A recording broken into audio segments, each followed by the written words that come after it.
just filmed this entire video, and then I was like, hell yeah, this is gonna be a great video. And then I uploaded it into iMovie and then realized that I forgot to turn my fan off. So I'm back and I'm filming it again. So today's video is all about the 5 main practices that have transformed my life. So in some way or another, each one of these habits have, helped me become a more positive person, helped me gain confidence, transformed my life. So without further ado, let's start with the first practice. I'm gonna say journaling. So before you click off, just hear me out. Honestly, I feel like if you're not journaling, you really should try it. Journaling has helped me in so many ways. I keep 2 main journals. One is just like a regular old writing journal that I can write about my day. Essentially, it's a diary, but not at the same time. And then the other journal is a bullet journal, and that acts more as like a planner and habit tracker, mood tracker, all of those kinds of things. And yeah, I use both of these on a daily basis, and they have helped me so much. Both of these journals really help me hone in on what is working in my life and what isn't. I find that by writing things out and keeping track of things, it's really easy to pick up on the patterns that I may be falling into, or some things that are working for me, and then I can focus more on implementing those on a daily basis. In turn, both of these journals really help me stay organized and process my emotions. The other day in class, I may have had a small breakdown. And to be honest, I didn't really know why in the moment until I got back and then I journaled about it, and then I was actually able to somewhat figure out what triggered the breakdown. And that actually helped me communicate better about that trigger, and so now hopefully it won't happen in the future. For me, journaling is a huge help when it comes to getting clear on my goals. I find that by writing it out, it makes it real, and it means that I have to do it, because the feeling of checking off that little box just is so it makes me feel so accomplished. Which sounds dumb because it's such a small thing, but if I were to put an X through it, then I would feel so bad about myself. So it's just a really great way to write out your goals and determine what they are, and then also hold you accountable so that you actually follow through with them. And last thing for journaling is that they really act as a time capsule. When I'm in my 30s, 40s, 50s, etc., I'll be able to look back on the journals that I was using right now and see what I was going through, what I was feeling, and what I was achieving, all of those things that have been happening in my life currently in my teen years. I'll be able to see years from now, and that to me is just so cool, and honestly one of the huge motivators that keeps me journaling consistently. So the next practice that has radically shifted my life is stretching. As most of you probably know, I am a dancer and contortionist, so stretching is a huge part of my life, and it has come with a lot of really beneficial, I don't know what the word I'm looking for is, but it has just been super beneficial in my life. It acts as a major de-stressor, and it really helps me relieve anxiety. I find that by physically relaxing all of my muscles, it helps me relax my mind, and it's super helpful for me. In addition to that, it also really gives me something that I can work on every single day. With stretching, there is no limit really to how flexible you can get. And it really just helps me feel healthier and more accomplished, which it actually does help you be healthier, which is another point that I wanted to make.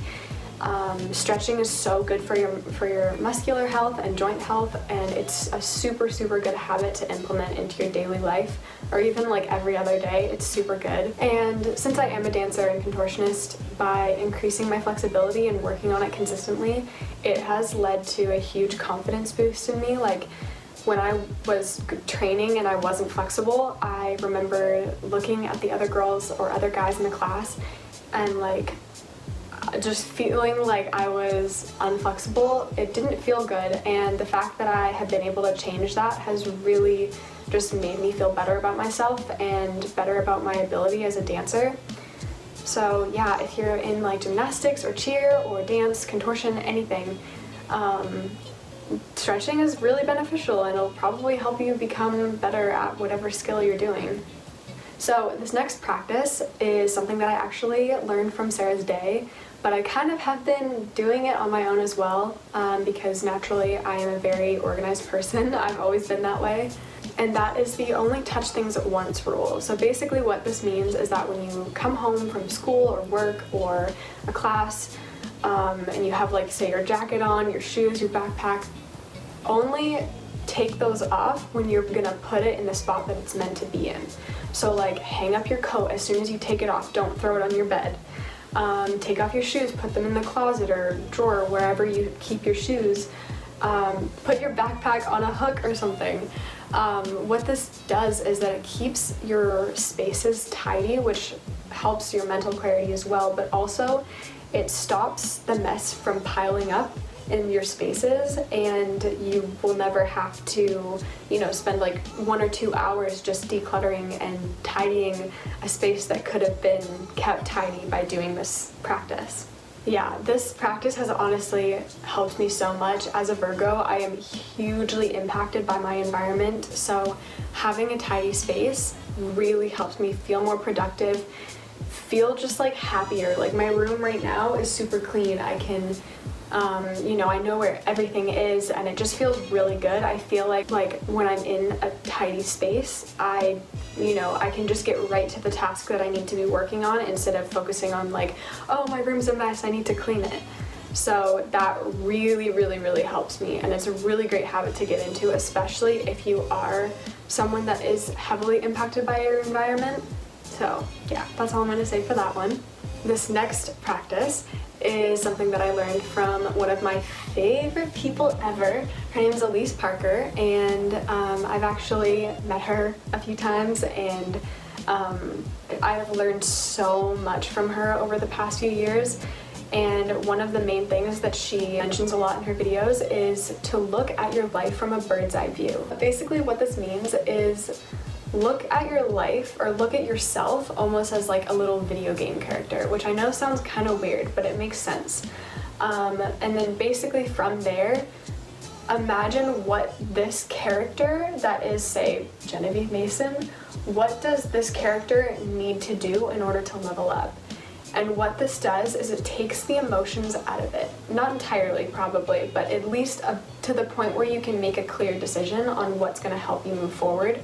So this has really helped me stay aligned with my goals and visions for my future, and it really keeps me on track. Like, I don't feel like I'm straying away as much as I used to. So in turn, it really helps you, like it acts as a very clear indicator to what is working and what isn't, so you can remove what isn't working for you. And the last practice that has radically shifted my life is probably the most important thing that you should be doing, and that is prioritizing spending time with people that bring out the best in you. For me, that means that it should be a mutually encouraging environment. I find that the friends that I have where we are just like bouncing ideas back and forth and talking about what we want for our future, it is impossible for me to leave a conversation like that and not feel super inspired to grow and work on my passion projects. I find that people that are really growth-oriented and goal-oriented really, really help me. That brings out the qualities in me that are like that. Overall, it really helps me to see the good in all things, and it just puts me in a really positive mindset that allows me to be more productive and just feel better about life, and it really makes me want to work hard on the things that mean the most to me. Yeah, in the past years, like probably around like 3 or 4 years ago, I was spending less time with the people that I am currently spending time with, just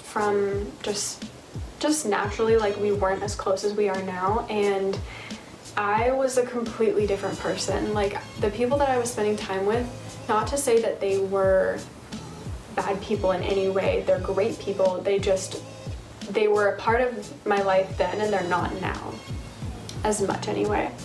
but I just found that they weren't really bringing the best qualities out in me. I found that I wasn't being super productive. I was spending a lot of time just doing things that are not super empowering or meaningful, and yeah, over time we just grew apart, but it's been for the better. And I think that that's a really important thing to realize, is that some people are gonna be in one season of your life, but they might not carry through to the next. And most of the time, that is exactly what needs to happen. So that is all I have for today's video. I hope you learned something and maybe got a little bit of inspiration to be productive and make some of these practices part of your daily life. And yeah, if you liked it, make sure to give it a thumbs up, hit that subscribe button, and tick the bell icon to get notified every time I upload a new video. Yeah, you can also follow me on Instagram at genevieve.mason, and I hope to see you in my next video. Bye!